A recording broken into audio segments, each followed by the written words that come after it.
ಎಷ್ಟೋ ಸಾರಿ ಹೀಗಾಗಿರ್ಬೋದಲ್ವಾ? ಏನಾದರೂ ಒಂದು ದೊಡ್ಡದಾಗಿ ಮಾಡಬೇಕು ಅಂತ ಅನ್ಕೊಂಡಿರ್ತೀವಿ, ಅದನ್ನೆಲ್ಲರಿಗೂ ಹೇಳಿದ ಮೇಲೆ ಇದ್ದಕ್ಕಿದ್ದ ಹಾಗೆ ಆ ಹುಮ್ಮಸ್ಸು, ಆ ಜೋಶು ಎಲ್ಲ ಕಡಿಮೆ ಆಗೋಗಿರುತ್ತೆ. ನಮ್ಮೆಲ್ಲರ ಹತ್ರನೂ ದೊಡ್ಡ ದೊಡ್ಡ ಐಡಿಯಾಗಳಿರುತ್ತೆ, ಆದರೆ ಅದರಲ್ಲಿ ಹೆಚ್ಚಿನವು ಯಾಕೆ ನಿಜ ಆಗೋದೇ ಇಲ್ಲ? ಬನ್ನಿ, ಇವತ್ತು ಇದೇ ಒಂದು ದೊಡ್ಡ ಪ್ರಶ್ನೆಗೆ ಉತ್ತರ ಹುಡ್ಕೋಣ. ಮಾತಾಡೋದಕ್ಕೂ ನಮ್ಮ ಕನಸುಗಳು ಹಾಗೇ ಉಳಿದು ಬಿಡೋದಕ್ಕೂ ಏನು ಲಿಂಕ್ ಇರ್ಬೋದು? ಈ ಪ್ರಶ್ನೆಗೆ ಉತ್ತರ ಒಂದು ಸಿಂಪಲ್ ಆದ ಆದರೆ ತಮ್ಮನೆ ಡೀಪ್ ಆಗಿರೋ ಒಂದು ಕಥೆಯಲ್ಲಿದೆ. ಆ ಕಥೆಯ ಹೀರೋ ಸೈಮನ್ ಅಂತ. ಅವನ ಕಥೆ ನಮ್ಮೆಲ್ಲರಿಗೂ ಒಂದು ಸಖತ್ ಪಾಠ ಹೇಳ್ಕೊಡುತ್ತೆ. ಸರಿ, ಹಾಗಾದ್ರೆ ಬನ್ನಿ ಕಥೆಯೊಳಗೆ ಹೋಗೋಣ. ಸೈಮನ್ ಅಂತ ಒಬ್ಬ ಹುಡುಗ ಒಂದು ಚಿಕ್ಕ ಹಳ್ಳಿ ಇರ್ತಾನೆ. ಅವನ ಹತ್ರ ಕನಸುಗಳಿಗೇನು ಕಮ್ಮಿ ಇರಲಿಲ್ಲ ಗೊತ್ತಾ? ಆದರೆ ಆ ಕನಸುಗಳು ಯಾವತ್ತೂ ನಿಜ ಆಗ್ತಿರ್ಲಿಲ್ಲ. ಯಾಕೆ ಅವನ ಕನಸುಗಳು ಬರೀ ಕನಸಾಗೆ ಉಳ್ಕೊಳ್ತಿದ್ವು? ಆ ಸೀಕ್ರೆಟ್ ಏನು ಅಂತ ಈಗ ನೋಡೋಣ. ಪ್ರತಿ ವಾರ ಅವನಿಗೆ ಒಂದೊಂದು ಹೊಸ ಐಡಿಯಾ. ಒಂದು ದಿನ ಅನ್ಕೋತಿದ್ದ ಊರಲ್ಲೇ ದೊಡ್ಡ ಅಂಗಡಿ ಹಾಕಬೇಕು ಅಂತ. ಮರುದಿನವೇ ಇಲ್ಲ, ನಾನು ಕುಂಬಾರಿಕೆ ಕಲಿಬೇಕು ಅಂತ. ಆಮೇಲೆ ಹೊಸ ಮನೆ ಕಟ್ಟೇ ಬಿಡ್ತೀನಿ ನೋಡಿ ಅಂತ. ಆದರೆ ಅವನಲ್ಲೊಂದು ವಿಚಿತ್ರವಾದ ಹ್ಯಾಬಿಟ್ ಇತ್ತು. ಏನು ಗೊತ್ತಾ? ಯಾವುದೇ ಕೆಲಸ ಸ್ಟಾರ್ಟ್ ಮಾಡೋಕ್ಕೂ ಮುಂಚೆ ಅದನ್ನು ಊರಿಡೀ ಡಂಗುರ ಸಾರ್ಬಿಡ್ತಿದ್ದ. ನೋಡಿ, ಅವನ ಲೈಫ್ ಇದೆಯಲ್ಲ, ಅದೊಂದು ಸೈಕಲ್ ಥರ ಆಡ್ಬಿಟ್ಟಿತ್ತು. ಫಸ್ಟ್ ಅವನು ತನ್ನ ದೊಡ್ಡ ಕನಸನ್ನ ಎಲ್ಲರ ಮುಂದೆ ಅನೌನ್ಸ್ ಮಾಡ್ತಿದ್ದ. ಅದಕ್ಕೆ ಜನರೆಲ್ಲ ವಾವ್ ಸೂಪರ್ ಅಂತ ಚಪ್ಪಾಳೆ ತಟ್ಟಿ ಹೊಗಳ್ತಿದ್ರು. ಆ ಹೊಗಳಿಕೆ ಸಿಕ್ಕಿದ ತಕ್ಷಣ ಅವನಿಗೊಂಥರ ಹೆಮ್ಮೆ, ತಾನೇನೋ ದೊಡ್ಡವನು ಅನ್ನೋ ಫೀಲ್ ಬರ್ತಿತ್ತು. ಆದರೆ ವಿಚಿತ್ರ ಅಂದರೆ ಅದೇ ಹೊಗಳಿಕೆ ಅವನಲ್ಲಿದ್ದ ಎಲ್ಲ ಎನರ್ಜಿ, ಎಲ್ಲ ಆಸಕ್ತಿನೂ ಕಿತ್ಕೊಂಡ್ಬಿಡ್ತಿತ್ತು. ಕೊನೆಗೆ ಆ ಕನಸು ಅಲ್ಲೇ ಸತ್ತೋಗ್ತಿತ್ತು.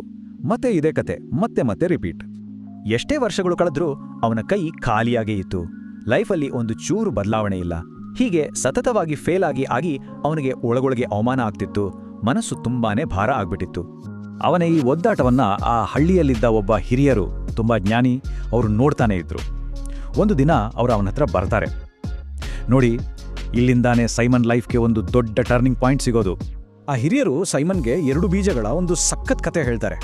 ಒಂದು ಕಡೆ ಸದ್ದೇ ಇಲ್ಲದೆ ಬೆಳೆದ ಬೀಜ, ಅದನ್ನು ಯಾರಿಗೂ ಹೇಳ್ದೆ ಒಂದು ಗುಂಡಿಯಲ್ಲಿ ಹಾಕಿ ಮಣ್ಣು ಮುಚ್ಚಿ ಸದ್ದಿಲ್ಲದೆ ನೀರು ಹಾಕ್ತಾರೆ.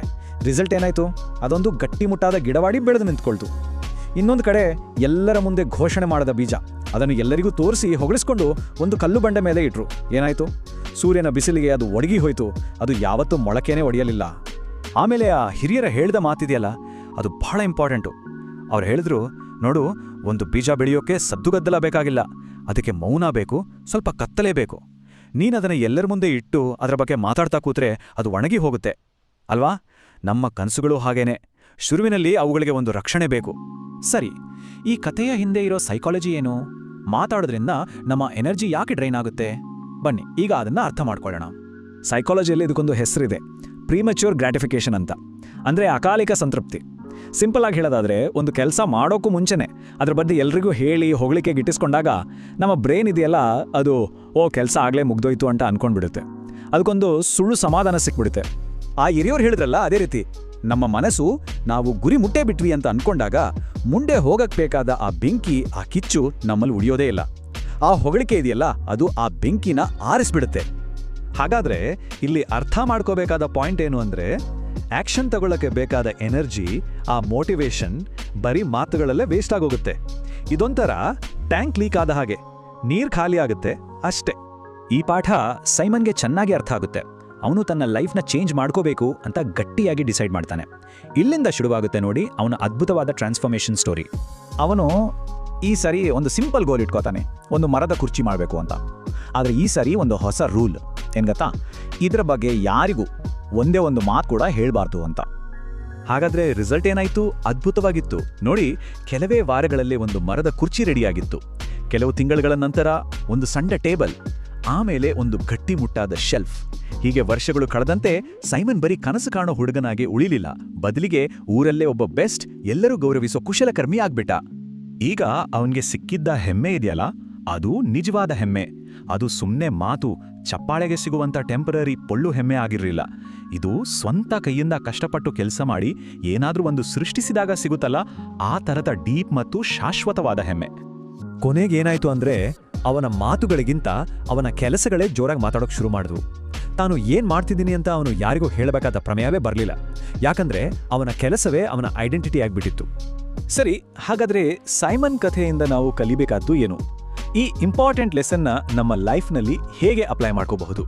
ನೋಡಿ, ಯಾವುದೇ ಹೊಸ ಕನಸು ಅಥವಾ ಗುರಿ ಇದ್ದಾಗ ಈ ಸಿಂಪಲ್ ರೂಲ್ಸ್ ಫಾಲೋ ಮಾಡಬಹುದು. ಮೊದಲನೇದಾಗಿ, ಶುರುನಲ್ಲಿ ಅದನ್ನ ಸೀಕ್ರೆಟ್ ಆಗಿಡಿ. ನಿಮ್ಮ ಪ್ರಯತ್ನ ಅನ್ನೋ ಮಣ್ಣಿನಲ್ಲಿ ಅದು ಮೊಳಕೆ ಹೊಡೆಯಲಿ. ಮಾತು ಕಡಿಮೆ, ಕೆಲಸ ಜಾಸ್ತಿ. ಕೊನೆಗೆ ನೀವು ಮಾಡಿ ಮುಗಿಸಿದ ಕೆಲಸ ಇದೆಯಲ್ಲ, ಅದೇ ದೊಡ್ಡ ಅನೌನ್ಸ್ಮೆಂಟ್ ಆಗಬೇಕು. ಒಟ್ಟಾರೆ ನಾವು ಅರ್ಥ ಮಾಡ್ಕೋಬೇಕಾಗಿರೋದಿಷ್ಟೇ, ಏನು ಕಟ್ಲಾಗ್ತಿದೆ ಅಂತ ಜಗತ್ತಿಗೆ ಗೊತ್ತಾಗಬೇಕಾಗಿಲ್ಲ, ಕಟ್ಟಿ ಮುಗಿಸಿದ್ದನ್ನು ನೋಡಿದ್ರೆ ಸಾಕು. ಹಾಗಾದ್ರೆ ಒಂದು ಕ್ಷಣ ಯೋಚನೆ ಮಾಡಿ, ಪ್ರತಿಯೊಬ್ಬರ ಜೀವನದಲ್ಲೂ ಹೀಗೆ ಮೌನವಾಗಿ ಫೋಕಸ್ ಮಾಡಿ ಕಟ್ಲಿಕ್ಕಾಗಿ ಕಾಯ್ತಿರೋ ಆ ದೊಡ್ಡ ಕನಸು ಯಾವುದು? ಆ ಕನಸಿಗೆ ಮಾತುಗಳ ಬದಲು ಇವತ್ತಿನಿಂದಲೇ ನಮ್ಮ ಕೆಲಸದ ಶಕ್ತಿ ಕೊಡೋಣ ಅಲ್ವಾ?